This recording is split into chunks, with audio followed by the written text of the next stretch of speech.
ನಮಸ್ಕಾರ ಸ್ನೇಹಿತರೆ, ಈ ಒಂದು ವಿಡಿಯೋದಲ್ಲಿ ನಾವು ಎಲೆಕ್ಟ್ರೋಸ್ಟ್ಯಾಟಿಕ್ಸ್ ಚಾಪ್ಟರ್ನಲ್ಲಿ ಬರ್ತಕ್ಕಂಥ ನೀಟ್ ಕಾನ್ಸೆಪ್ಟನ್ನು ಒಂದೊಂದಾಗಿ ನೋಡ್ತಾ ಕಲಿತಾ ಹೋಗೋಣ. ಸೊ ಮೊದಲಿಗೆ ನಾವು ಇದರಲ್ಲಿ ಬರ್ತಕ್ಕಂಥ ಒಂದು ಇಂಪಾರ್ಟೆಂಟ್ ಕಾನ್ಸೆಪ್ಟ್ ಆಗಿರ್ತಕ್ಕಂಥ sharing of charges between two spherical charged bodies or charged conductors ಅಂತ ಹೇಳ್ಬೋದು. ಸೊ ಇಲ್ಲಿ ಯಾವ ಥರ ಶೇರ್ ಆಗುತ್ತೆ ಚಾರ್ಜು ಮತ್ತು ಕೆಲವೊಂದಿಷ್ಟು ನ್ಯೂಮರಿಕಲ್ ಪ್ರಾಬ್ಲಮ್ಸ್ ಅನ್ನ ಮತ್ತು ಕಾನ್ಸೆಪ್ಟ್ ಅನ್ನ ನಾವಿಲ್ಲಿ ನೋಡ್ತಾ ಹೋಗೋಣ. ಮೊದಲಿಗೆ ಇಲ್ಲಿ ಒಂದು ಎರಡು spherical bodies or spherical conductors ಅನ್ನ ನಾನು ತಗೊಂಡಿದ್ದೀನಿ. ಓಕೆ, ಇವು charged sphere. So this is a charged sphere of radius r1 and having charge q1, and there is another charged sphere here having radius r2 and charge q2. ಇಲ್ಲಿ contact ಮಾಡಿಲ್ಲ ಅವನ್ನ, ಅಂದ್ರೆ they are not now in contact. So ನಾವು ಇವಾಗ ಇವೆರಡನ್ನ contact ಮಾಡಿದಾಗ ಇಲ್ಲಿ ಯಾವ ರೀತಿಯಾಗಿ ಚಾರ್ಜ್ ಇದ್ರ ಮೇಲೆ ಡಿಸ್ಟ್ರಿಬ್ಯೂಟ್ ಆಗುತ್ತೆ ಅಥವಾ ಶೇರ್ ಆಗುತ್ತೆ ಮತ್ತು ಯಾಕೆ ಶೇರ್ ಆಗುತ್ತೆ ಅನ್ನೋದನ್ನ ನಾವಿಲ್ಲಿ ನೋಡ್ತಾ ಹೋಗೋಣ. ಮೊದಲಿಗೆ ಇವು ಕಾಂಟ್ಯಾಕ್ಟ್ ನಲ್ಲಿ ಇರಲಾರ್ದಾಗ ಚಾರ್ಜ್ q1 ಮತ್ತು q2 ಆಗಿರುತ್ತೆ. So when they are made contact ಅಂದ್ರೆ ಈ ಒಂದು ಕೀಯನ್ನು ನಾವು ಕ್ಲೋಸ್ ಮಾಡಿದ್ರೆ, so suppose if we close this one, okay, so if you close this key now like this, what happens? There is a sharing of charges and the charge redistribution takes place here. ಒಂದು ಬಾಡಿಯಿಂದ ಇನ್ನೊಂದು ಬಾಡಿಗೆ charge ಹೋಗುತ್ತೆ. ಮೊದಲಿಗೆ ಇರ್ತಕ್ಕಂಥ charge q1 and q2 ಇತ್ತು. Total charge q1 plus q2, total charge of the system, you need to note here, total charge of the system is q1 plus q2. Since charge is a scalar quantity, ನಾವು direct ಆಗಿ ಅದನ್ನ add ಮಾಡಿಬಿಟ್ಟು ಅದರ total charge ಅನ್ನ calculation ಮಾಡಬಹುದು, q1 plus q2. So ಈ ರೀತಿ ನಾವು ಇದನ್ನ ಕ್ಲೋಸ್ ಮಾಡಿದಾಗ ಇಲ್ಲಿ ಚಾರ್ಜ್ ಒಂದು ಬಾಡಿಯಿಂದ ಇನ್ನೊಂದು ಬಾಡಿಗೆ ಶೇರ್ ಆಗುತ್ತೆ ಅಥವಾ ಟ್ರಾನ್ಸ್ಫರ್ ಆಗುತ್ತೆ, ರೀಡಿಸ್ಟ್ರಿಬ್ಯೂಷನ್ ಆಗುತ್ತೆ. ಚಾರ್ಜ್ ಒಂದು ಬಾಡಿಯಿಂದ ಇನ್ನೊಂದು ಬಾಡಿಗೆ ಫ್ಲೋ ಆಗುತ್ತೆ. ಯಾಕೆ? ರೀಸನ್ ಏನಂದ್ರೆ because of the potential difference. ನೋಡಿ, ಒಂದ್ ವೇಳೆ ಅವೆರಡು ಸೇಮ್ ಪೊಟೆನ್ಷಿಯಲ್ ಒಳಗಡೆ ಇತ್ತು ಅಂದ್ರೆ ಅಲ್ಲಿ ಯಾವುದೇ ರೀತಿಯಾದಂತ ಚಾರ್ಜ್ ಫ್ಲೋ ಆಗಲ್ಲ. Suppose there is a potential difference, then what happens? Charge will flow from one body to another body. Charge will always flows from higher potential to lower potential, that is positive charge.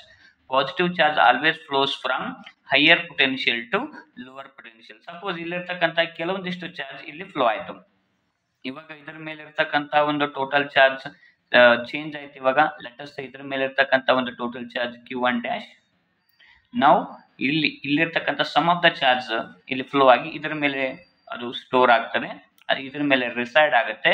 ಹಾಗಾಗಿ ಇದರ ಮೇಲೆ ಇರ್ತಕ್ಕಂಥ ಒಂದು total charge ನಾವು change ಆಯ್ತು. ಮೊದಲಿಗೆ q2 ಇತ್ತು, ಇವಾಗ q2 ಡ್ಯಾಶ್ ಆಯ್ತು. ಹಾಗಾದ್ರೆ what is q1 dash and what is q2 dash, ಇದರ ಬಗ್ಗೆ ನಾವು ತಿಳಿತಾ ಹೋಗೋಣ. Now suppose here after contact, ಈ ಎರಡು ಸ್ಪಿಯರ್ಸ್ ನ ನಾವು ಕಾಂಟ್ಯಾಕ್ಟ್ ಮಾಡಿದಾಗ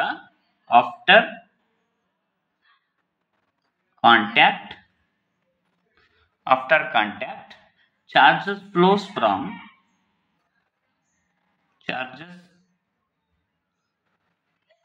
from one sphere to another sphere, one sphere to another sphere until they attain same potential. ಎಲ್ಲಿವರೆಗೂ ಅಂತಂದ್ರೆ until they attain same potential.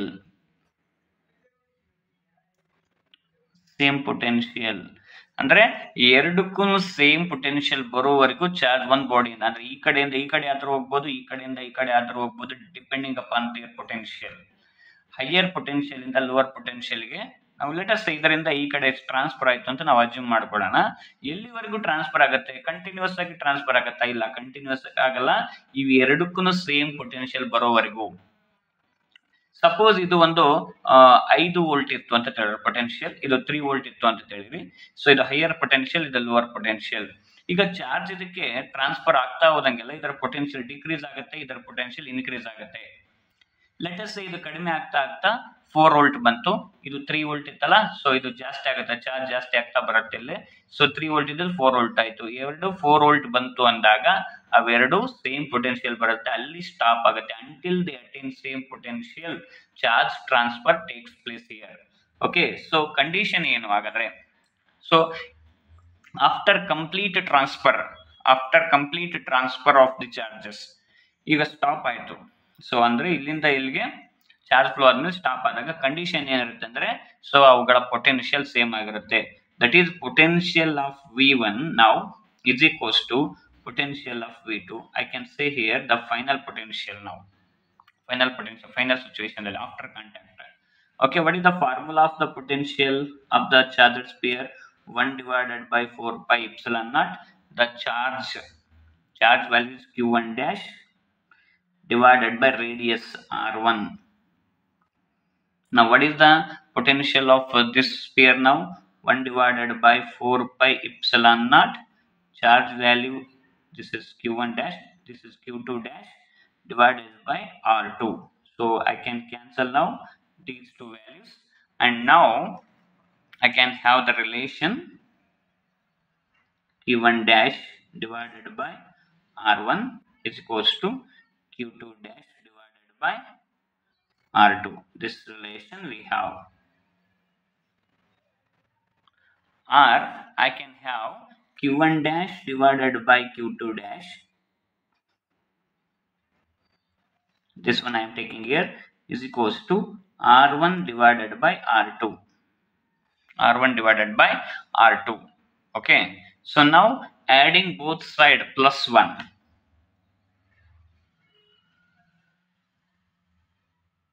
I am adding plus 1 here.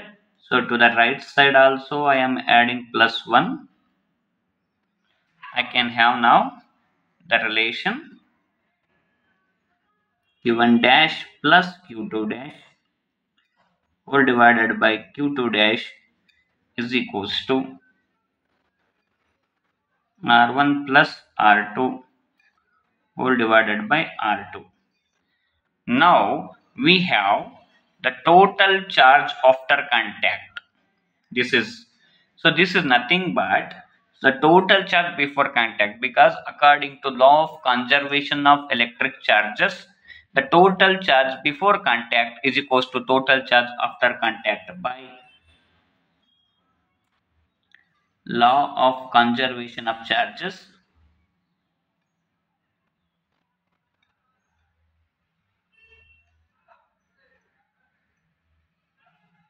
We have q1 dash plus q2 dash is equals to q1 plus q2. Now we will use this relation here. q1 plus q2 divided by q2 dash is equals to r1 plus r2 divided by r2. By this I can calculate what is the total charge on the second conductor after contact q2 dash. So therefore q2 dash is equals to, this is r2, I will take here, and this one here, r2 divided by r1 plus r2 into bracket q1 plus q2. So that is here r2 I will take here, r1 plus r2 divided by here agate q2 dash. This is the formula of the final charge on the sphere, second sphere. So here I can write the general formula here. Final charge, you need to remember this. Final charge on the sphere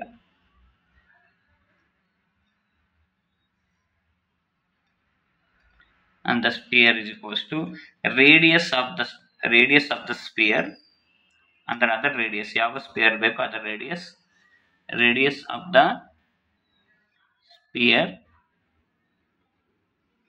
sphere divided by sum of the radii ಅಂದ್ರೆ ಎರಡು ಸ್ಪಿಯರ್ದು ರೇಡಿಯೈದು sum into total charge ಮೊದಲು ಎಷ್ಟಿತ್ತು ಅಷ್ಟು, or I can say here, ಇದನ್ನು first ಹೇಳ್ಕೋಬಹುದು ಬೇಕಂದ್ರೆ, total charge final charge is to total charge into radius of the same sphere, ಯಾವ ಸ್ಪಿಯರ್ ಮೇಲೆ ಬೇಕಾಗಿತ್ತು ಅದರ radius, okay, divided by sum of the radii. So ಇದರಿಂದ ನಾವು ತಿಳ್ಕೋಬಹುದು which implies that the final charge ಯಾವುದರ ಮೇಲೆ ಜಾಸ್ತಿ ಇರುತ್ತೆ ಅಂದ್ರೆ it is directly proportional to R2. ಯಾಕಂದ್ರೆ Q1 ಪ್ಲಸ್ Q2 ಅನ್ನೋದು ಕಾನ್ಸ್ಟೆಂಟ್, ಟೋಟಲ್ ಚಾರ್ಜ್ ಅದೇನು ಚೇಂಜ್ ಆಗಲ್ಲ. R1 ಪ್ಲಸ್ R2 ಅನ್ನೋದು ಕಾನ್ಸ್ಟೆಂಟ್. ಸೊ ಹಾಗಾಗಿ ಇದು ಅದರ ರೇಡಿಯಸ್ ಮೇಲೆ ಡಿಪೆಂಡ್ ಆಗಿರುತ್ತೆ. ಯಾವ ಒಂದು ಸ್ಪಿಯರು ಜಾಸ್ತಿ ದೊಡ್ಡ ರೇಡಿಯಸ್ ಇದೆಯೋ ಫೈನಲ್ ಚಾರ್ಜ್ ಅದರ ಮೇಲೆನೆ ಜಾಸ್ತಿ ಇರುತ್ತೆ. Okay, suppose R2 is greater than R1, the final charge on R2 is more. Okay, ಇದು concept.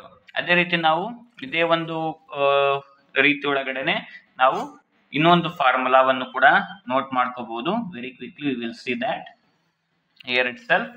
So that is similarly I can have the relation by this relation Q2 dash here also, from here Q2 dash by Q1 dash is equals to R2 divided by R1. So adding both side here one,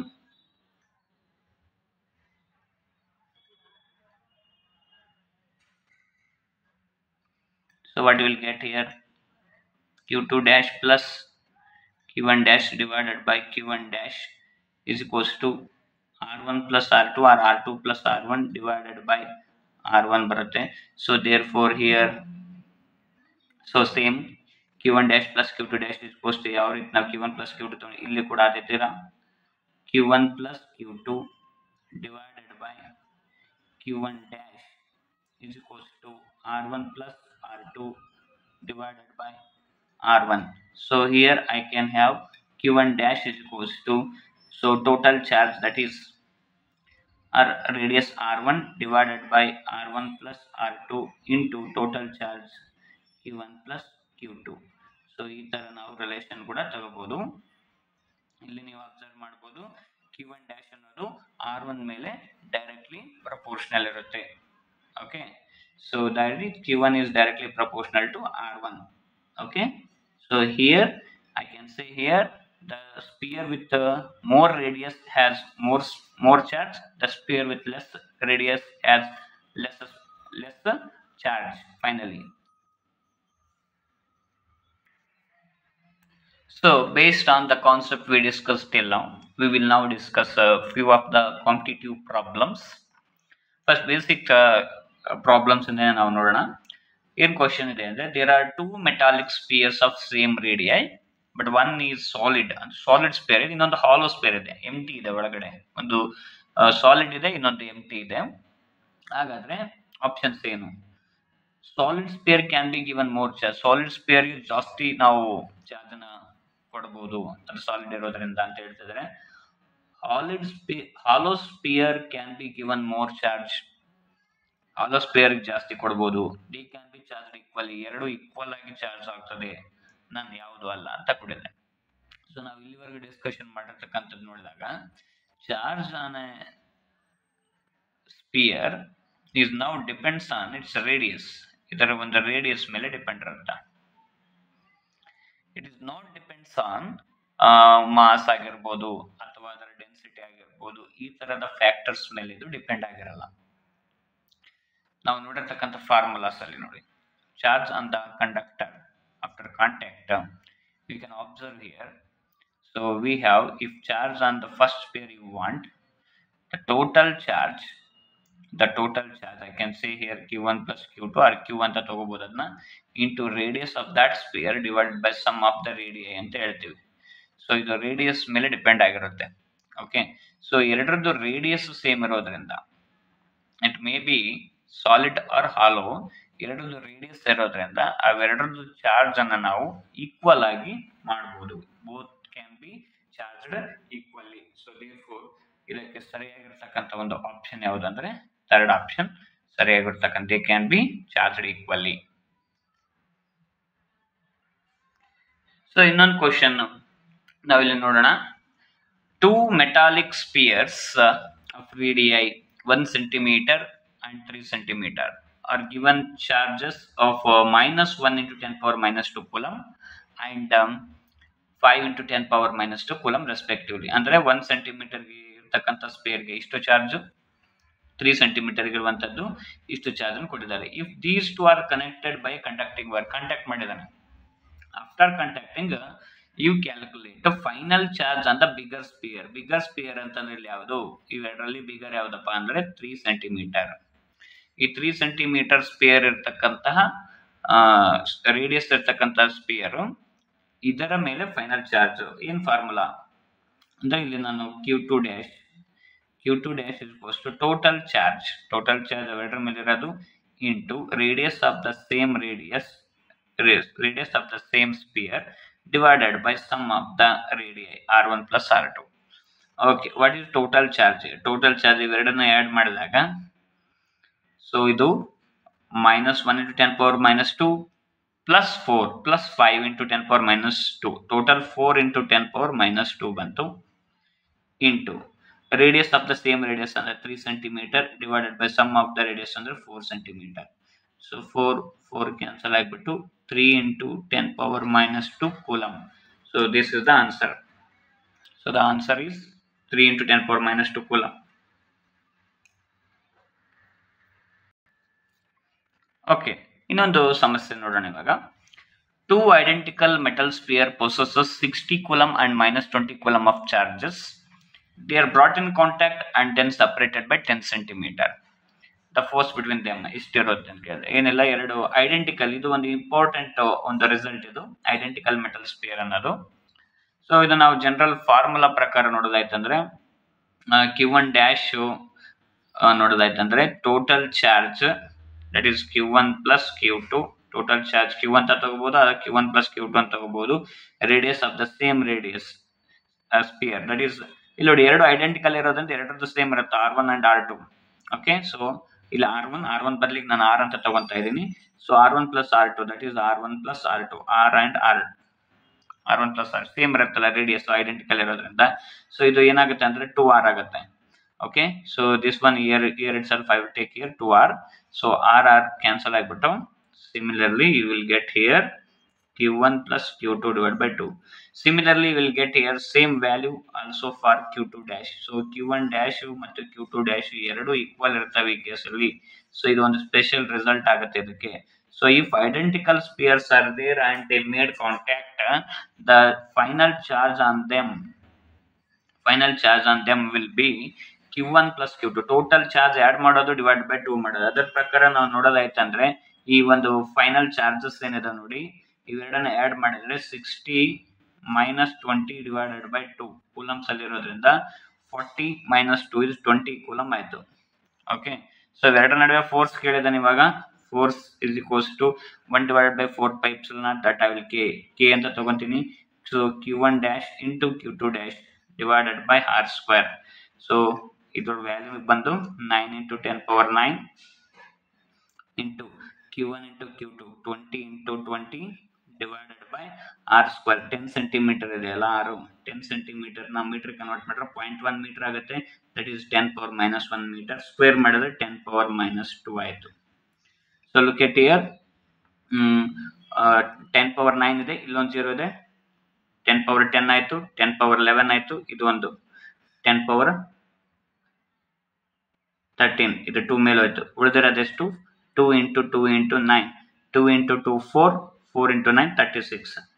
So the total answer ಬಂದು 36 into 10 power 13 Newton. So according to that, the first one is the right option. Okay, ಇಲ್ಲಿ ಇನ್ನೊಂದು problem ಆ ಒಂದು concept ಮೇಲೆ ನಾವು ನೋಡೋಣ. 2 identical small charged spheres A and B identical ಇದಾವೆ ಅಂತ ಹೇಳಿದ್ದಾರೆ. ಐಡೆಂಟಿಕಲ್ಗೆ ನಾವು ಇಂದಿನ ಒಂದು ಫಾರ್ಮುಲಾ ನೋಡಿದೀವಿ. ಇದು A, this is B, and both are having charge Q and Q.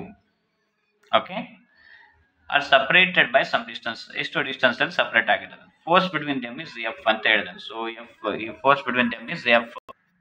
ಇವೆರಡರ ನಡುವೆ ಇರ್ತಕ್ಕಂಥ ಫೋರ್ಸ್ ಎಫ್ ಅಂತ ಹೇಳಿದ್ರೆ, so we know that here the F value is going to proportional to product of charges ಇರುತ್ತೆ, that is q into q.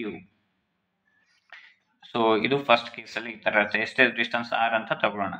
So ಇವಾಗ next ಏನ್ ಮಾಡ್ತಾ ಇದ್ದಾನೆ ಅಂದ್ರೆ, ಇಫ್ ಅನ್ಚಾರ್ಜ್ಡ್ ಐಡೆಂಟಿಕಲ್ ಅನದರ್ ಒಂದು ಅನ್ಚಾರ್ಜ್ಡ್ ತಗೊಂತಾ ಇದ್ದಾನೆ. ಅನ್ಚಾರ್ಜ್ಡ್ ಅಂದ್ರೆ ಜೀರೋ ಚಾರ್ಜ್ ಇರ್ತಕ್ಕಂಥದ್ದು, ಐಡೆಂಟಿಕಲ್ ಸ್ಪೇರ್ ಸೇಮ್ ಸ್ಪೇರ್ ಇದೇ ತರ ಇರ್ತಕ್ಕಂಥದ್ದು, ಬಟ್ ಅನ್ಚಾರ್ಜ್ಡ್ ಅಂದ್ರೆ ಅದ್ರ ಚಾರ್ಜ್ ಜೀರೋ ಇರ್ತಕ್ಕಂಥದ್ದು. First made in contact with A ಜೊತೆಗೆ ಅದನ್ನ ಕಾಂಟ್ಯಾಕ್ಟ್ ಮಾಡ್ದಾನೆ. ಓಕೆ, ಎ ಜೊತೆಗೆ ಕಾಂಟ್ಯಾಕ್ಟ್ ಮಾಡಿದಾಗ ಸೊ ಇದರ ಒಂದು ಚಾರ್ಜ್ ಎಷ್ಟಾಯ್ತು, ಅನ್ಚಾರ್ಜ್ಡ್ ಇಲ್ಲಿದೆ ಅಂತ ತಿಳ್ಕೊಳ್ಳಿ. ಓಕೆ, ಸೊ ಇದು ಕ್ಯೂ ಇದೆ, ಇದು ಕ್ಯೂ ಇತ್ತು ಮೊದಲಿಗೆ, ಇದರದ್ದು ಜೀರೋ ಇತ್ತು ಮೊದಲಿಗೆ.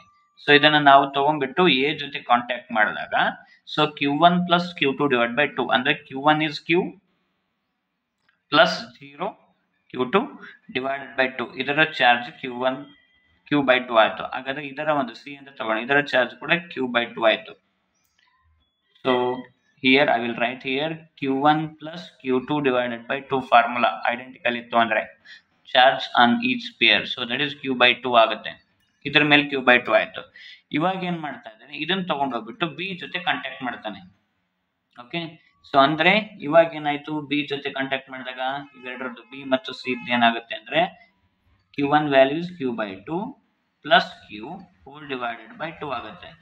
ಓಕೆ, ಸೊ ಟೋಟಲ್ ಎಷ್ಟಾಯ್ತು ಇವಾಗ ಇದು, that is 3q by 2 divided by 2, that is 3q by 4. Okay, so this charge now B charge becomes the 3q by 4 and the final charge of this one is also 3q by 4 ಆಗುತ್ತೆ. But ಅವನು ಕೇಳಿದ್ರೆ ಇವೆರಡರ ನಡುವೆ ಇರ್ತಕ್ಕಂಥ force ಎಷ್ಟಾಗುತ್ತೆ ಇವಾಗ ಅಂತ. Okay, so this force is proportional to, ಇಲ್ಲಿ ಎಫ್ ಡ್ಯಾಶ್ ಅಂತ ತಗೊಂಡು ಡಿಸ್ಟೆನ್ಸ್ ಸೇಮ್ ಇದೆ. ಸೊ ಡಿಸ್ಟೆನ್ಸ್ ಸೇಮ್ ಇರೋದ್ರಿಂದ ಎಫ್ ಡ್ಯಾಶ್ ಏನಾಗುತ್ತೆ ಅಂದ್ರೆ product of the charges, that is q by 2 into 3q by that is 4. Okay, so now f dash by f ಅನ್ನು ನಾವು ನೋಡಿದಾಗ f dash is 3 times q square by 8 ಇರುತ್ತೆ, divided by this is q square f, so q square cancel ಆಗುತ್ತೆ, this I will get 3 by 8. So therefore f dash is equals to 3 by 8 times f. So ಸರಿಯಾದ ಉತ್ತರ ಇದರಲ್ಲಿ ನಮಗೆ ಸಿಗ್ತಕ್ಕಂಥದ್ದು second option. Okay, we can see now one more problem here. Two identical spherical conductors having charges q and 3q. Okay, ಇಲ್ಲಿ identical ಇದಾವೆ. So ಅವುಗಳ ನಡುವಿನ charges ನೋಡೋದಾಯ್ತಂದ್ರೆ ಒಂದರ ಮೇಲೆ ಕ್ಯೂ ಇದೆ, ಇನ್ನೊಂದರ ಮೇಲೆ 3q ಇದೆ, separated by certain distance. So ಕೆಲವೊಂದಿಷ್ಟು ಸರ್ಟನ್ ಯಾವುದೋ ಒಂದು ಡಿಸ್ಟೆನ್ಸ್ ಅಲ್ಲಿ ಅದು ಸಪರೇಟ್ ಆಗಿದೆ r ಅಂತ ಡಿಸ್ಟೆನ್ಸ್. ಸೊ ಇದು q ಇದೆ, ಇದು 3q ಇದೆ. They are made contact and kept at their original positions. Contact ಮಾಡಿಬಿಟ್ಟು ಮತ್ತೆ ಒರಿಜಿನಲ್ ಪೊಸಿಷನ್ಗೆ ಇಟ್ಟಿದ್ದಾರೆ. ಓಕೆ, ಸೊ ಸೇಮ್ ಡಿಸ್ಟೆನ್ಸ್ ನಾವು ಆಲ್ಸೋ. ಹಾಗಾದ್ರೆ ಕಾಂಟ್ಯಾಕ್ಟ್ ಮಾಡಿಂದ ಇವುಗಳ ಮೇಲಿನ ಚಾರ್ಜಸ್ ಎಷ್ಟಾಗುತ್ತೆ ಅನ್ನೋದು ನೋಡೋದಾಯ್ತು ಅಂದ್ರೆ q1 plus q2 divide by 2. Identical ಇದಾವಲ್ಲ, q1 ಪ್ಲಸ್ q2 ಬೈ 2 ಆಗುತ್ತೆ. q1 ಪ್ಲಸ್ q2 ಬೈ 2 ಅಂದ್ರೆ 4q ಬೈ 2 ಅಂದ್ರೆ ಇದ್ರ ಮೇಲೆ 2q ಆಗುತ್ತೆ, ಇದ್ರ ಮೇಲೆ ಕೂಡ 2q ಸೇಮ್. ಐಡೆಂಟಿಕಲ್ ಇರೋದ್ರಿಂದ ಎರಡರ ಮೇಲೇನು ಸೇಮ್ ಚಾರ್ಜ್ ಬರುತ್ತೆ, that is equals to q1 plus q2 divide by 2 ಇರುತ್ತೆ.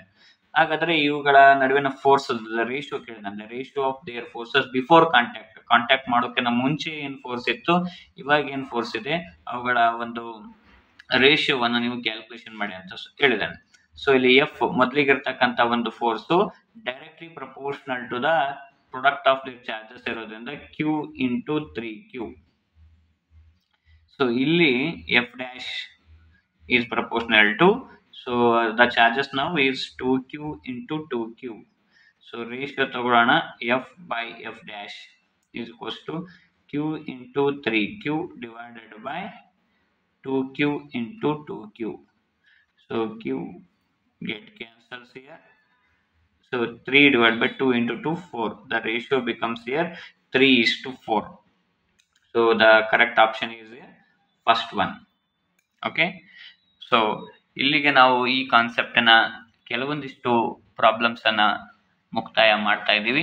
ಮತ್ತೆ ಇನ್ನೊಂದು ಇದೇ ರೀತಿಯ ಒಂದು ಕಿಲ್ಲರ್ ಕಾನ್ಸೆಪ್ಟ್ನೊಂದಿಗೆ ಭೇಟಿಯಾಗೋಣ.